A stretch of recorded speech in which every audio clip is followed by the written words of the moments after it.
अध्याय 7 भिन्न प्रश्नावली 7.1 पढ़ रहे हैं। आज हम ले रहे हैं क्वेश्चन नंबर 4। 8 घंटे एक दिन की कौन सी भिन्न है? तो एक दिन का मतलब पहले यहाँ हम स्पष्ट कर लें। एक दिन का मतलब हमारा वो दिन रात 24 घंटे से मतलब है। हम कह रहे ये मतलब सूर्य वाला जो दिन का उजाला भाग से मतलब नहीं रहता। 24 घंटे में जो स्थिति बनती है यानी दिन रात, उसकी बात होती है दिन की। जब कभी हल करेंगे तो इसका मतलब लिखेंगे। तो हमको पहले लिखना है कि एक दिन में कितने घंटे होते हैं। तो हल यहाँ जब हम लिखेंगे तो शुरू करते हैं एक दिन, और स्पष्ट करने के लिए दिन रात मिलकर, ठीक है। दिन और रात बराबर 24 घंटे ये होता है। जब एक दिन में 24 घंटे होते हैं तो 8 घंटे कौन सी भिन्न है? सो 8 घंटे, ठीक है। तो 8 घंटे कितने कहलाएंगे 24 घंटे में? तो 8 घंटे बराबर 8 घंटे, ठीक है ना। 8 घंटे माने दिन के 8 घंटे, ठीक है। अब इसकी भिन्न निकालनी है। तो भिन्न कैसे बनेगी? जिस चीज को निकालना है यानी अंश बटे भिन्न क्या होती है? अंश बटे हर, ये तो हमारी भिन्न होती है। और हमारे को कुल घंटे कितने हैं? 24। तो जो कुल घंटे होते हैं उतने ही भाग हुए, यानी कि 24 भाग हुए एक दिन के। तो जितने कुल भाग होते हैं उसको नीचे लिखते हैं, और कितने घंटे यानी उस 24 भाग में से कितने का हिस्सा आपको चाहिए, उसमें चाहिए हमको 8 का। तो ये बन गया 8। तो अब आप काम करेंगे 8 बटे 24, ये तो भिन्न बन गई। अब आपको मानक भिन्न के रूप में लिखना है। मानक भिन्न के रूप में लिखने का मतलब ये होता है कि अगर इनमें से कोई कुछ कटता है तो काट दीजिए, और जो बचता है तो उसको बचा लेते हैं। तो देखिए काटने का क्या तरीका है? 8 एकम 8 और 8 तिरिक 24, ऐसे काट देते हैं इसे। तो ऊपर बच गया 1, नीचे बच गया 3। तो जो मानक भिन्न निकल के आई वो हमारी निकल के आई 8 घंटे एक दिन की कौन सी भिन्न है? 8 घंटे एक दिन की 1/3 भिन्न है। यही जवाब होगा, ठीक। ऐसे निकालना है। 5वां लेते हैं इसका।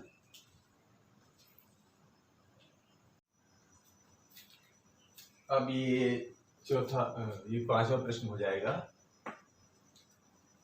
40 मिनट एक घंटे की कौन सी भिन्न है? अब देखिए एक घंटे में कितने मिनट होते हैं, तो पहले ये लिख लें। एक घंटे में 60 मिनट होते हैं। कितने होते हैं? 60 मिनट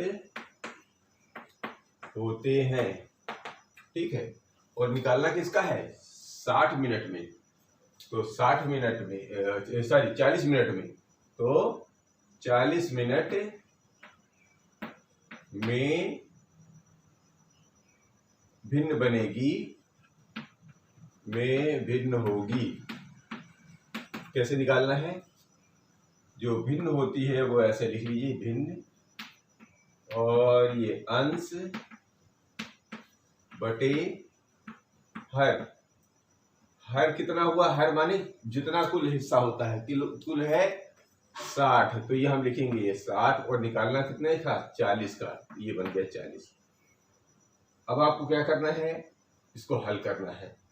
1 शून्य से 1 शून्य काट देंगे, फिर करेंगे 2 दूना 4 और 2 तिहाई 6, अर्थात इधर ऊपर बचा 2, नीचे बचा 3। तो ये जो भिन्न बनी ये बनी 2/3। ये रहा हमारा 5वां प्रश्न। लेते हैं 6वां।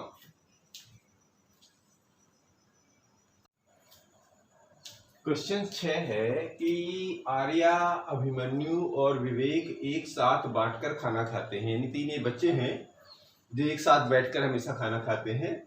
आर्या 2 सैंडविच लेके आता है। सैंडविच वो जो ब्रेड के बीच में है ना, वो टमाटर वमाटर भर के बनाया जाता है। तो आर्या 2 सैंडविच लेके आता है, एक सब्जी वाला और दूसरा जैम वाला, है ना। एक में सब्जी भरी हुई है यानी सलाद भरी हुई है, और एक में है वो क्या भरी रही है, जैम भरी हुई है। अन्य 2 लड़के अपना खाना लाना भूल गए। अब 2 लड़के तो खाली लाना भूल गए। आर्या अपने सैंडविचों को उन दोनों के साथ बांटकर खाने को तैयार हो जाता है। ये 2 बार लिखा गया, बांटकर खाने को, ये 2 बार लिखे, ठीक है। बांटकर खाने को तैयार हो जाता है ताकि प्रत्येक व्यक्ति को प्रत्येक सैंडविच में से बराबर भाग मिले। अब वो एक बच्चा है जो आर्या जो सैंडविच लाया है, वो तो बोला चलो कोई बात नहीं, भूल गए हो, हम तीनों इसी में से बांट के खाते हैं। तो अब ये कंडीशन दे रहे हैं कि 2 प्रकार की कंडीशन है। पहले हम ए वाला लेते हैं, फिर दूसरी कंडीशन लेते हैं। तो पहले कंडीशन में कह रहे हैं कि आर्या अपनी सैंडविचों को किस प्रकार बांटे। भाई सैंडविच 2 ही है कि प्रत्येक को बराबर बराबर भाग मिले। तो देखो सीधी सी बात है, बराबर बराबर भाग मिले तो कैसे, जो एक सैंडविच है तो पहले 3 लोग हैं, एक सैंडविच को क्या करो 3 टुकड़े, ऐसे ही तो करेंगे। ये रहे 2 सैंडविच, क्या करोगे, एक बार करो 3 टुकड़े, दूसरे चूंकि ये अलग टाइप का सैंडविच है, ये अलग टाइप का सैंडविच है, तो ऐसे ही तो करेंगे। तो क्या करना पड़ेगा, आर्या अपने सैंडविच को किस प्रकार बांटे कि प्रत्येक को बराबर भाग मिले। तो वो उसको यही करना पड़ेगा कि प्रत्येक को 3 बराबर बराबर भागों में बांट के ही खाए, है ना। इस प्रकार सैंडविच किस प्रकार बांटे कि प्रत्येक को बराबर भाग मिले। तो इसका हल करेंगे कि आर्या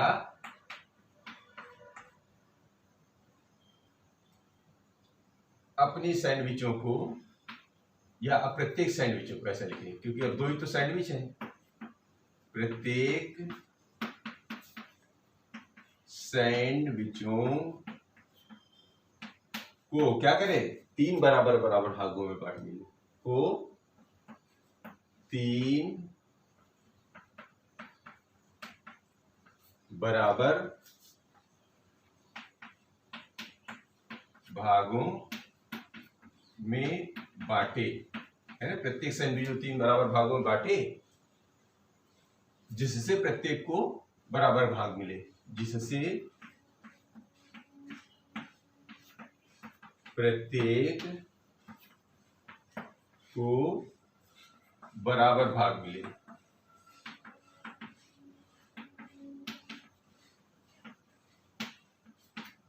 ठीक है, जिससे प्रत्येक को बराबर भाग मिलेगा, ये करना पड़ेगा इसको।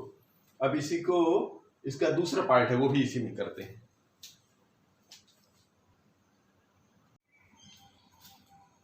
ये बी है कि प्रत्येक लड़के को सैंडविच का कौन सा भाग मिलेगा। तो देखो जी, सैंडविच तो 2 ही थे, एक ये वाला, एक ऐसा, ठीक है जी। ये 3-3 हिस्से उसने किए थे, ठीक है। तो कितना मिल रहा है, 1/3, 1/3, 1/3। इसको जब काटेगा तो इसमें भी 1/3, इसमें भी 1/3, 1/3। तो प्रत्येक लड़के को कौन से मिलेगा, इसमें से हर बच्चे का एक एक हिस्सा मिलेगा, इसमें से हर बच्चे का एक एक हिस्सा मिलेगा। तो प्रत्येक लड़के को एक सैंडविच का कौन सा मिलेगा, चाहे इसको ले लीजिए चाहे, तो प्रत्येक लड़के को एक सैंडविच का कितना भाग मिल रहा है, 1/3 भाग मिल रहा है। तो इसका हल इस तरह लिखेंगे कि प्रत्येक लड़के को एक सैंडविच का, एक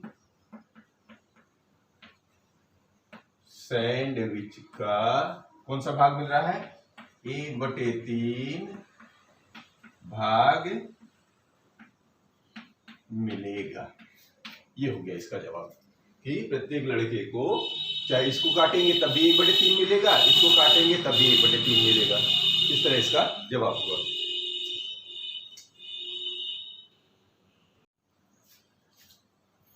कंचन ड्रेसों को रंगती है, ये 7वां नंबर प्रश्न है।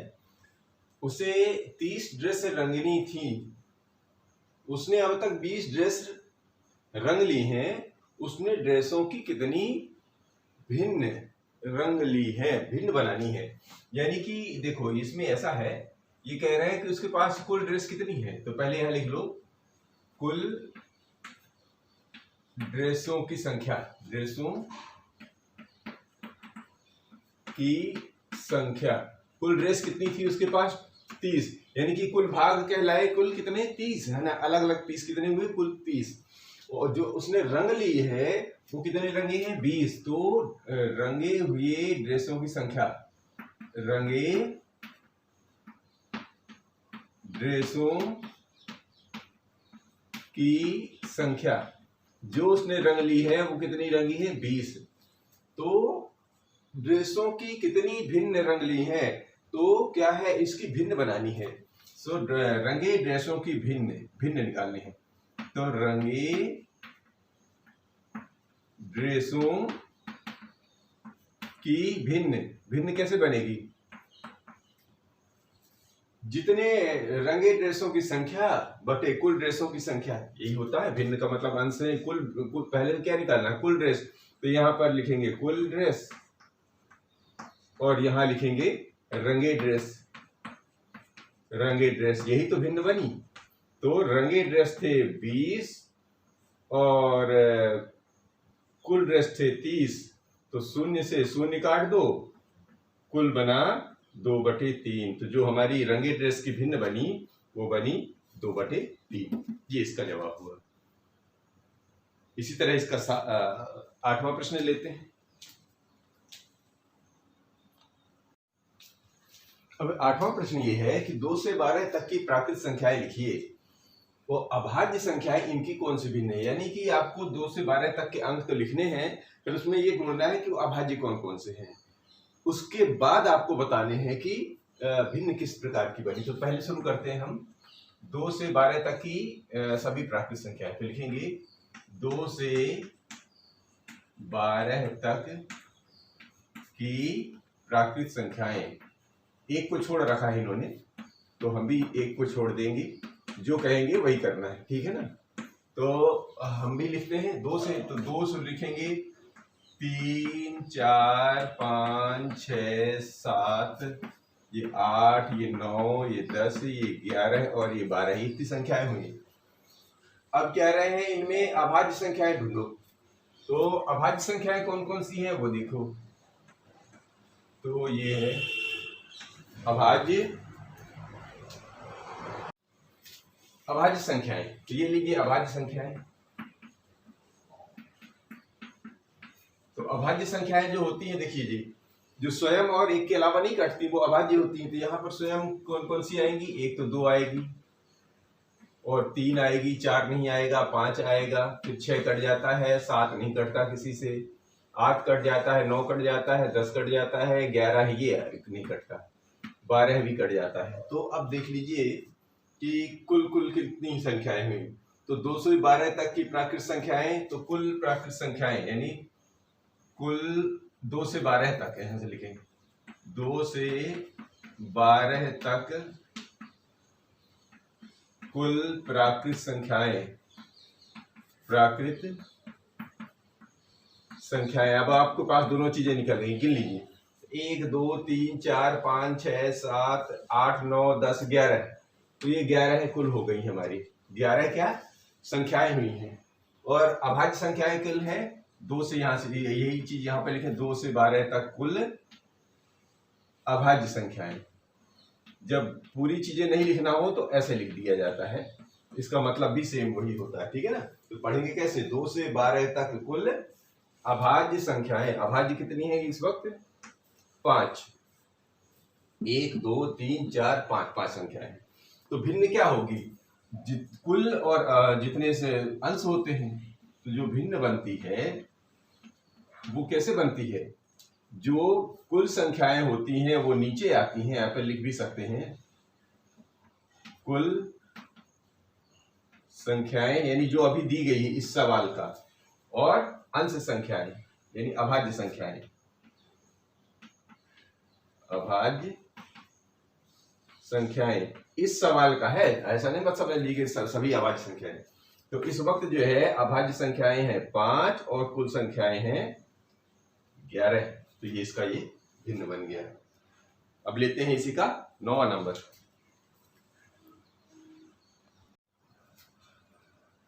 क्वेश्चन नंबर 9 है कि 102 से 113 तक की प्राकृत संख्याएं लिखिए। प्राकृत संख्याएं लिखना है आपको, और फिर अभाज्य संख्याएं इनकी कौन सी भिन्न है, मतलब उनमें से भी फिर आपको छांटना है अभाज्य संख्याएं, जैसे कि अभी पिछले प्रश्न पे किया था। तो लेते हैं हल इसका कि 102 से 113 तक, 102 से 113 तक की प्राकृत संख्याएं, ये प्राकृत संख्याएं। तो शुरू करते हैं यहां से। ये हो गया 102, 103, 104, 105, 106, 107, 108, 109, 110, 111, 112 और 113। इसी में लगे हाथ लिख लीजिए कुल कितनी हो गई। तो 1 2 3 4 5 6 7 8 9 10 11 12। तो कुल संख्याएं यहाँ पर लिख लेंगे। कुल संख्याएं कितनी हो गई हैं? कुल संख्याएं हो गई हैं 12 है। अब इसमें से अभाज्य संख्याएं निकालने हैं। तो अभाज्य संख्याएं, इसमें से अभाज्य संख्याएं, इसमें से अभाज्य संख्याएं, जो अभाज्य संख्याएं हैं देखिए कौन कौन सी होंगी। एक तो आएगी 103, के बाद आएगा 3, के बाद आएगा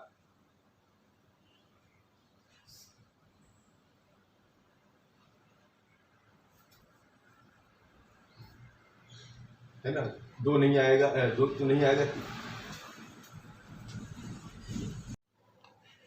हाँ, यहाँ पर देख रहे थे इनमें से अभाज्य संख्या है। तो एक तो बनी 3, 3 के बाद देखिए 4 में भाग जाएगा, इसमें भी चला जाता है, इसमें भी चला जाता है, इसमें नहीं जाता। तो 107 इसमें चला जाएगा, इसमें नहीं जाएगा। तो 109 इसमें चला जाएगा भाग, इसमें भी चला जाएगा, इसमें चला जाएगा, इसमें नहीं जाएगा। तो 113 है, जिसमें भाग किसी का ना जाए, यानी स्वयं और एक के अलावा और बीच की कोई संख्या से भाग न जाए, तो वो अभाज्य होती है। तो इसमें कुल संख्याएं कितनी आ गई? कुल अभाज्य, कुल अभाज्य कितनी हो गई? इसमें 4। तो क्या करना है? भिन्न बनाना है। सो भिन्न कौन सी बन जाएगी? भिन्न बन जाएगी, बाकी वही पता ही है, जितने कुल होते हैं वो नीचे चले जाते हैं और जो रह जाते हैं ऊपर आ जाते हैं, है ना, कुल अभाज्य।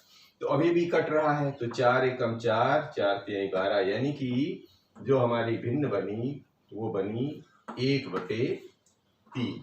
इस तरह अपने को हल करना है। ये इसी का 10वां प्रश्न है कि इन वृत्तों की कौन सी भिन्नों में x है। ये वृत्त दिखाए गए हैं, तो आप इसको गिन लीजिए कितने गोले हैं। 1 2 3 4 5 6 7 8, और x किस पे लगा हुआ है, क्रॉस लगा हुआ है 1 2 3 4, बस इसी का भिन्न बना देना है।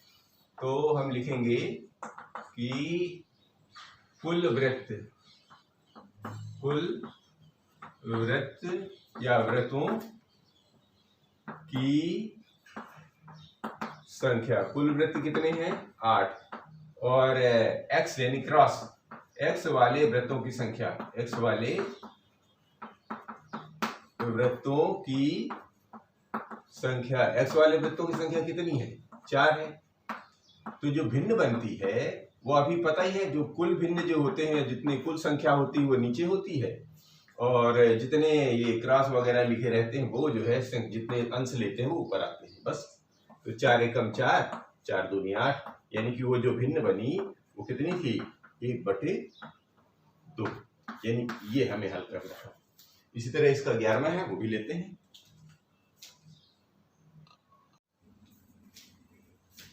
ये क्वेश्चन नंबर 11 है कि क्रिस्टिन अपने जन्मदिन पर एक सीडी प्लेयर प्राप्त करती है।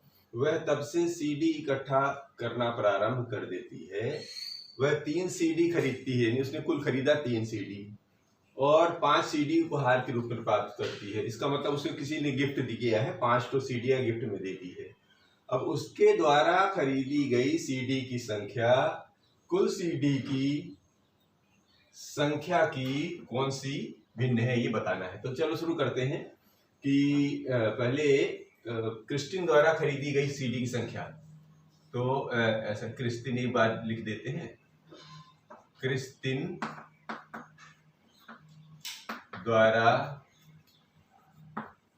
खरीदी गई सीडी की संख्या कितनी खरीदती है वो? 3। और उपहार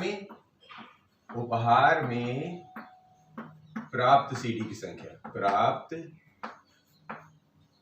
सीडी, ऐसे ही अंग्रेजी में लिखे तो अपन भी लिख ले, सीडी की संख्या। सीडी वही कॉम्पैक्ट डिस्क जिससे वो गाना बजते हैं, वो हो गया 5। तो कुल सीडी निकाल लो, तो कुल कितनी हो गई इसके पास? कुल सीडी की संख्या, कुल सीडी हो जाएगी 3 धन 5 बराबर 8। तो कुल सीडी हो गई। अब क्या कह रहा है?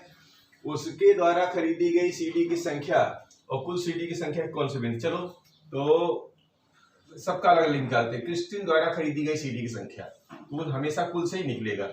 तो खरीदी गई सीडी संख्या की भिन्न, खरीदी गई सीडी की संख्या की भिन्न, भिन्न कैसे बनेगी?